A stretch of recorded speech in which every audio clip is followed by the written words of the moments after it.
ایک بہت بڑی خبر گردش کر رہی ہے، ایک معروف اسکالر کی گرفتاری کی خبر جس نے پورے ملک میں ایک نئی بحث چھڑ دی ہے۔ تو آخر انجینئر محمد علی مرزا ہیں کون؟ انہیں حراست میں کیوں لیا گیا؟ اور یہ واقعہ اپنے پیچھے کیا سوالات چھوڑ جاتا ہے؟ آئیے اس پورے معاملے کو سمجھنے کی کوشش کرتے ہیں۔ مجھے بتائیں، میں جیل میں چلا بھی جاؤں، اس سے بڑی بات میں دنیا سے بھی چلا جاؤں، دین واٹ؟ کیا ہوگا؟ جو ہونا ہے the damage has been done، damage تو ہونا تھا، ہو چکا۔ تو خبر یہ ہے کہ انجینئر محمد علی مرزا کو گرفتار کر لیا گیا ہے۔ یہ ایک ایسا واقعہ ہے جس نے سامنے آتے ہی سوشل میڈیا پر اور عوامی حلقوں میں ایک ہلچل مچا دی ہے۔ اچھا، اس پورے واقعے کو سمجھنے کے لیے سب سے پہلے تو یہ جاننا ضروری ہے کہ اس کی مرکزی شخصیت کون ہے۔ آخر انجینئر علی مرزا ہیں کون اور ان کا کام کس قسم کا ہے جو اتنے شدید رد عمل کی وجہ بنتا ہے؟ دیکھیں، انجینئر محمد علی مرزا کی جو پہچان ہے وہ ایک ایسے اسلامی اسکالر اور محقق کی ہے جو روایتی فرقہ بندیوں سے ہٹ کر براہ راست قرآن اور مستند احادیث پر بات کرنے پر زور دیتے ہیں۔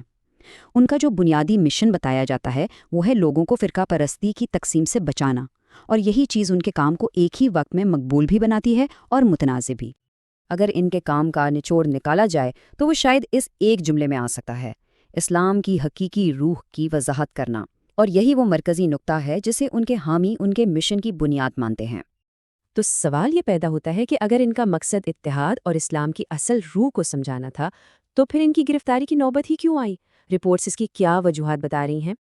اب ان کی گرفتاری کے پیچھے ایک بنیادی کشمکش نظر آتی ہے۔ ایک طرف تو ان کا اپنا بیان کردہ مقصد ہے، یعنی فرقہ واریت کا خاتمہ، لیکن دوسری طرف ان پر الزام یہ ہے کہ ان کے کچھ بیانات نے مبینہ طور پر تنازع پیدا کیا، جس کی بنیاد پر مختلف گروہوں نے ان کے خلاف شکایات درج کروائیں، اور یہی شکایات ان کی حراست کی وجہ بنی۔ جیسے ہی گرفتاری کی خبر پھیلی، فوراً ہی اس کا جو اصل مرکز بنا وہ تھا سوشل میڈیا۔ ان کے حامیوں اور پیروکاروں نے آن لائن پلیٹ فارمز پر بہت تیز اور شدید رد عمل دکھایا، جو دیکھتے ہی دیکھتے ایک مہم کی شکل اختیار کر گیا۔ آن لائن فضا فوری طور پر ان کے حامیوں کے دکھ اور غصے سے بھر گئی۔ سوشل میڈیا پر ان کی گرفتاری کو ایک بڑا دھچکا قرار دیا گیا اور ان کے پیروکاروں نے اپنی تشویش کا کھل کر اظہار کیا۔ فوری طور پر سوشل میڈیا پر ان کے حق میں مہم شروع ہو گئی، ہیش ٹیگز ٹرینڈ کرنے لگے اور ہزاروں لوگ ان کی رہائی کے لیے دعا گو پیغامات اور پوسٹ شیئر کرنے لگے۔ لیکن یہ معاملہ صرف ایک شخص کی حراست کا نہیں ہے۔ اس واقعے نے ایک زیادہ گہرا اور بنیادی سوال کھڑا کر دیا ہے، جس کا تعلق آزادی اظہار اور مذہبی گفتگو کی حدود سے ہے۔ اس واقعے پر ایک نقطہ نظر یہ بھی پیش کیا جا رہا ہے کہ انجینئر علی مرزا جیسے اسکالرز جو تحقیق پر زور دیتے ہیں وہ ملک کا ایک قیمتی اثاثہ ہیں، اور اسی سوچ کی عکاسی اس بیان میں بھی ہوتی ہے کہ ان کی آواز کو دبایا جا سکتا ہے لیکن سچ کو ختم نہیں کیا جا سکتا۔